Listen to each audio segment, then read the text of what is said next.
your local news source. This is All Indiana Politics. Good morning and welcome to All Indiana Politics. I'm Garrett Bergquist in for Phil Sanchez. The fight over property taxes at the State House is entering the home stretch. The House approved the latest version of a property tax overhaul at the end of the week and returned it to the Senate. Homeowners would get a 10% tax credit on their total property tax bill, up to a maximum of $300. Local income tax rates could not exceed 2.9%, down from 3.75% right now. Larger cities could now raise some of their local income tax rates as long as the total combined rate did not exceed 2.9%. It also exempts business personal property up to $1 million from taxation. First of all, the rate is going to drop. Right now, the max local income tax is 3.75. After Senate Bill 1, the max will be 2.9%, and so they'll be able to help themselves a little bit in that way, but it won't even come close to filling all the property tax. And so overall, for local citizens, it is a tax savings without a doubt. Do you plan to concur on Senate Bill 1 or send it to conference? So I think we're talking about it as a caucus. We've been looking at it very closely. Our caucus members have, looking at some runs and making sure they understand how it affects their local communities. And so we'll continue to talk about that over the weekend. But it is our strong hope that we'll be able to concur on that Senate Bill number 1. Raising those local income taxes will be necessary. I mean, you can ask any legislator at this point who they're hearing from, and we are hearing resolutions being passed, desperate phone calls from our community leaders, from our firefighters to our mayors to our township trustees who are desperate that we address this in Senate Bill 1. And so homeowners, while they're in the current Senate Bill 1, we'll see a minor reduction. They're not even going to see much help, a relief. They're going to see their local income taxes raised. This is now the fourth version of the property tax plan lawmakers have considered. It could cost about $1.4 billion over the next 3 years. Most local government units would lose money. State budget analysts say some could lose tens of millions of dollars over the next 3 years. Hamilton County officials told me they likely would raise their local income tax rate to offset any property tax revenue losses. I know the perception at the State House is that Hamilton County has all the money. What do they need with money? Maybe with some people. But, I just think we manage our money well, and we provide good services for our citizens, and they expect it, and we're going to provide it. And if those tax dollars are cut, then we'll have to make that up somewhere. When you have a growth county like Hamilton, you can't cut back on services. You have to keep being progressive. So that's really not an option. Yes, we've looked at it, but there's not a lot of places we can cut. And we have so many major things going on right now, like our new 911 center, a new women's center, a new police and fire safety training center. A former mayor and expert on local governance says most local governments don't have any fat to trim from their budgets. Former Fort Wayne Mayor Paul Helmke tells me it's very likely counties will raise local income tax rates across the state to offset any lost revenue. And joining us now is Paul Helmke. He's the director of the Civic Leaders Center at the IU O'Neill School of Public and Environmental Affairs. He's also a former mayor of Fort Wayne. Paul, thank you for joining us. It's good to be here. So how critical is property tax revenue for local governments, and especially school corporations? It's property taxes has been and still is the main revenue source for all local government. It's interesting. When I looked at the fiscal statement for this SB 1, the impact on state government is almost nil, because state government does not rely on property taxes. It's our local cities and counties and schools that rely on property tax. In practice, how much excess does the average local government in Indiana have? How much wiggle room is there? there's not much room at all on property taxes. I've been involved with local government for most of my life. Seems like every 20 or 25 years, state government tries to step in and do something with property taxes. Back in the Bowen era, they had some caps, and then they allowed local government to do income taxes. Back in the Mitch Daniels era, they put constitutional caps, and but then they had lottery money coming in. Now we're trying it again. It's every 20, 25 years, state government steps in, tries to do something controlling local tax revenues. And because of that, local units are basically at their maximum. They've done everything they can to get the revenue they need to take care of our schools, to pay for our firefighters and police officers. So there's not a lot of wiggle room. Did you ever deal with anything equivalent to what we're seeing right now in terms of changes to the property tax system when you were mayor of Fort Wayne?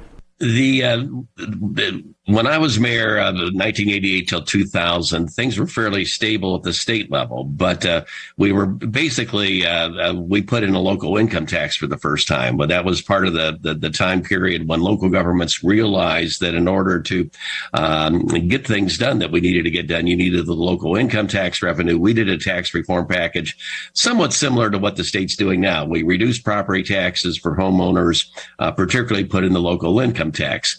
But whether you were a winner or a loser on that, depending on what your income was and what your house values were. So it sounds good to say that you're doing things, but for the average taxpayer, when you look at all of the taxes you pay, it might not make that much difference, or you might end up spending more than you would have if they hadn't done the reform.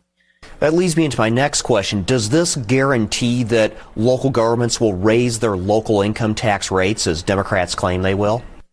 I think it's almost going to force local governments to raise local income taxes. When you say that you can't have any flexibility on property taxes, then local governments still have to pay for the essential services. And to pay for those essential services, they need money.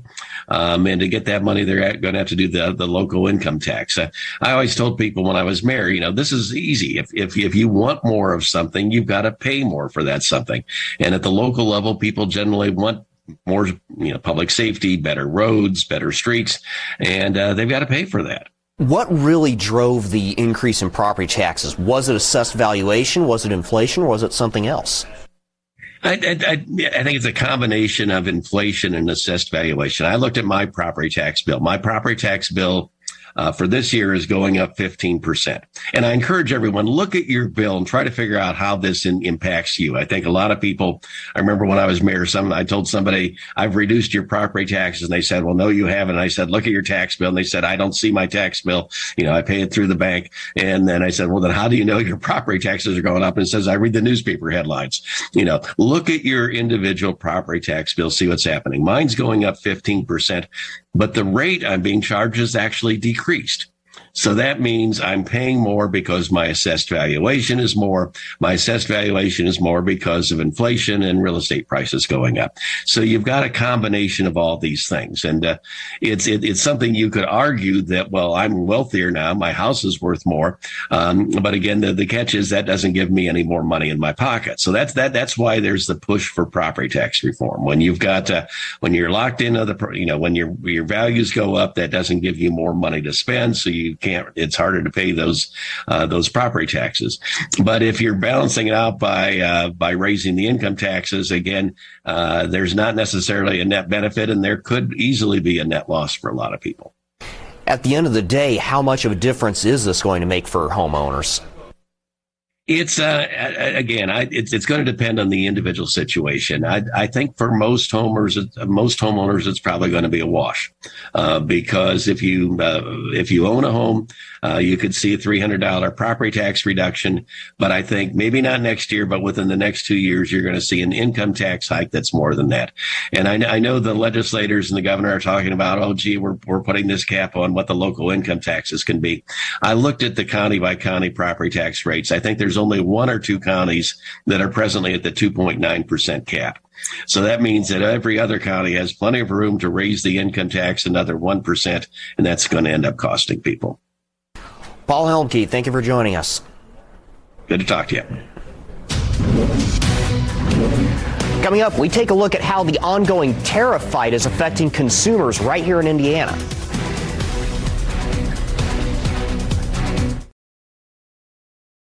Welcome back. President Donald Trump has put a 90-day pause on so-called reciprocal tariffs. The U.S. will maintain a 10% baseline tariff for nearly all imports. That's much lower than the White House originally planned to implement. But the tariff on Chinese goods is now up to 145%. Our Tim Spears has been digging into the impact of these tariffs on the Hoosier State. Experts say the first place we'll see price increases is groceries, specifically perishable groceries, because inventory needs to be replenished. The immediate concern for many, though, is the uncertainty this creates. Ready to shop at Whole Foods, Karina Medrano said she's not the only one cutting back. I used to have more business. She runs a cleaning service where customers have reduced orders because they're expecting prices to rise. Your business is already being directly affected because you're seeing people want to start saving their money.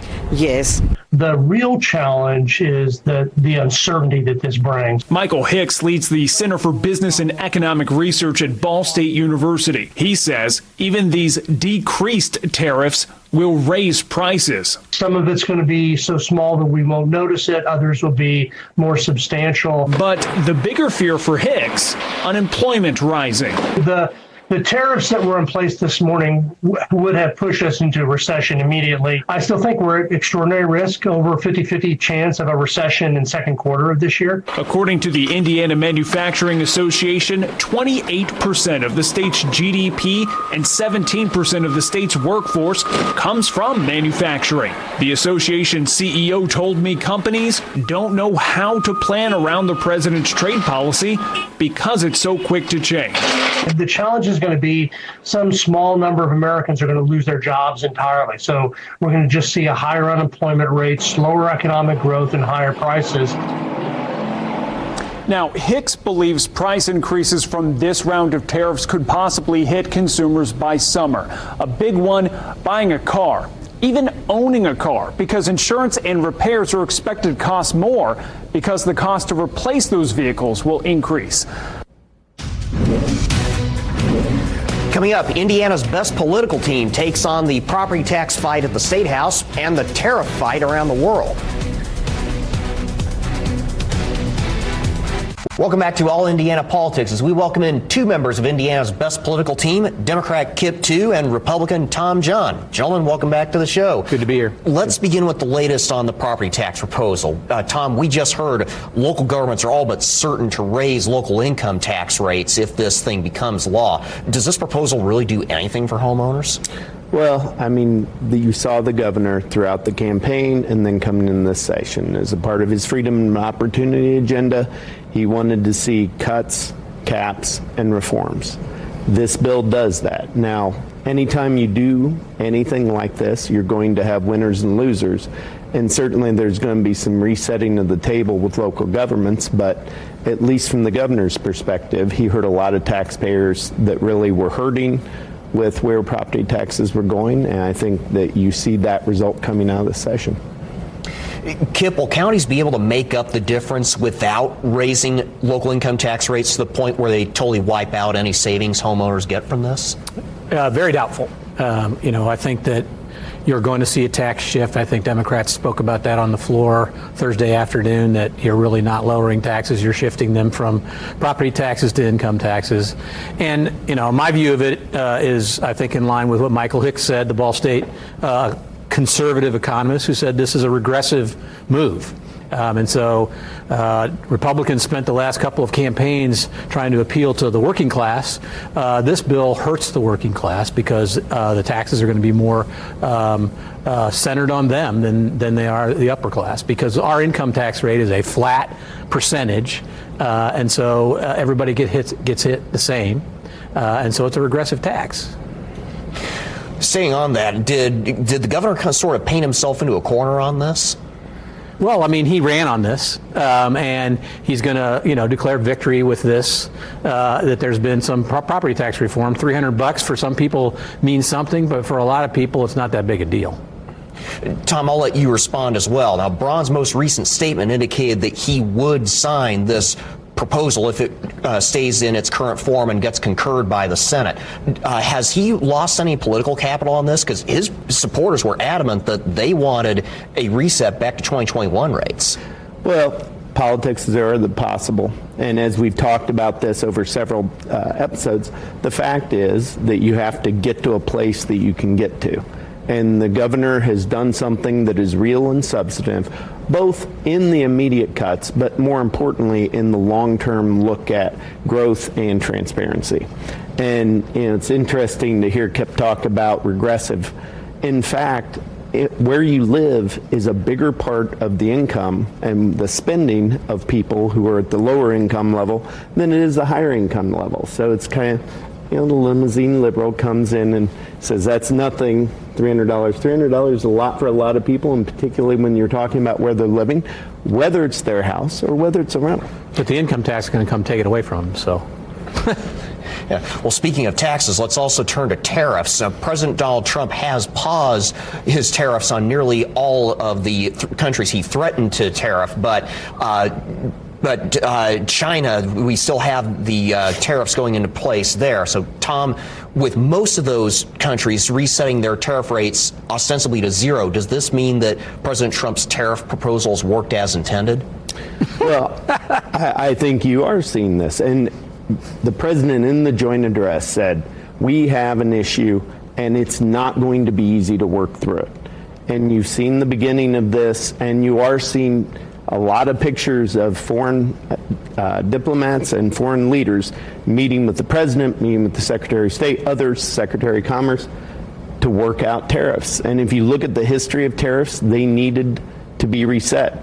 As far as China, that's a different issue, and that's why it's being treated differently. But all in all, I think it is moving forward. Has it been the most direct route? Maybe not, but anytime you have a big change and you're trying to address big issues, oftentimes there's pain involved. That was about as good a spin as I think a Republican could make on this disaster that we've been through the last couple of weeks. I've said, is Liberation Day like Infrastructure Week? They're on, they're off, they're on, they're off. We were 24 hours away from a financial meltdown. The bond markets told the president what to do because they were about to send us into a depression. And he backed off. I'm glad he backed off because we were going to have a complete financial meltdown. We don't know what he's going to do next week because he's so ridiculous. And Kip, with the tariff on China still being at 145%, China's a major agricultural market for Indiana farmers. How do you see that specifically affecting It hurts them. I mean, it hurts everybody's pocketbook in the United States when they're trying to go to the grocery store. I mean, you guys said it at the beginning of the show. Grocery prices are going to go up first. This president is the least informed on economics of any president in my lifetime, and he is out there just freewheeling it and causing great harm because from one day to the next, you don't know what he's going to do because he's not a rational, sane human. Tom, I'll let you respond to that, but also I want to point out that the stock market took an absolute beating over the past week. Is the result of these tariffs, is that worth what we saw in the financial markets? Well, the stock market's not the economy. And it's a short term. If we remember, the stock market at the beginning of COVID crashed. Within a few months, it was at new highs. And it is reflexive, but not necessarily indicative. And I think in this case, you knew that there were going to be people coming back, having concerns. But the fact of the matter is, let's see how this plays out in a few months and in a few years as we work through. And do we end up with a better situation where we have more manufacturing in the United States and where we end up with a better trade balance vis-a-vis the rest of the world? Well, trade balance is what the president, I think, is too focused on. He ought to be focused on what the bond markets are doing, and the bond markets still are telling him back off. I mean, you've got China that you spoke about, and it's a big problem. Kip, we're going to have to leave it there. We're running out of time. Great discussion as always. Thank you both for coming in. Sure. Thanks. Thank you for joining us for All Indiana Politics. We'll be back here next Sunday morning at 9:30, and be sure to check out the All Indiana Politics podcast online at wishtv.com. Have a great rest of your weekend. Wish TV. This is All Indiana Politics Podcast on the All Indiana Podcast Network. Watch All Indiana Politics live Sunday mornings at 9:30 on Wish TV and at wishtv.com. Subscribe to this podcast and listen weekly here on the All Indiana Podcast Network. And be sure to discover even more great podcasts at allindianapodcastnetwork.com.